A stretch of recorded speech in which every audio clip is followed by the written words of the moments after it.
Last thing before we go here tonight, as we've established, Democrats face an uphill fight to keep control of the House in 2022. Off-year elections are often a bloodbath for the party that was just awarded the presidency. The Democrats will not stand a chance without superb recruitment, excellent candidates, and they will have to learn how to speak American, not the way people speak on cable news.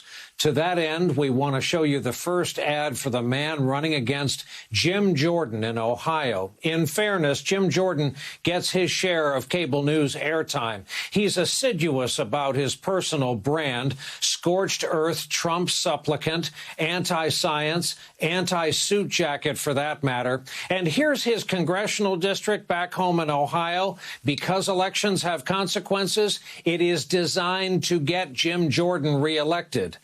And here is the guy who wants to defeat Jim Jordan. Every morning the clock goes off at 3 a.m. and I have to be on the warehouse floor by 4. It's a job I'm grateful to have. You know, I grew up here in Lima. My dad retired from Dana Corporation. There weren't many job opportunities back then, so I joined the Army. After a while, I moved back to Ohio and I found a job. Then the Great Recession hit. Job was gone. Healthcare was gone. Had to tell my daughter no all the time simply because we couldn't afford anything. We lived in an 8-by-10-foot room for well over a year. For weeks at a time, I couldn't afford my medications. I couldn't even afford a used alternator for my car when it broke down. I got back on my feet, but too many Ohio families weren't so lucky.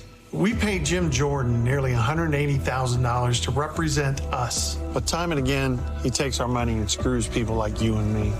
He tried to overturn the election and push Trump's big lie, leading directly to the insurrection that killed 5 people, including cops.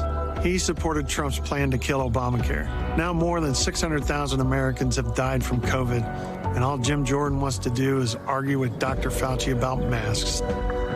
Jim Jordan doesn't give a damn about people like us. What do you expect from a guy who did nothing when the young men he was coaching were being molested by the team doctor? I'm an Army veteran and a working dad. I'm gonna beat Jim Jordan. In Congress, we'll fight for health care for all, protect voting rights, and hold Jordan and the other traitors accountable for attacking our democracy.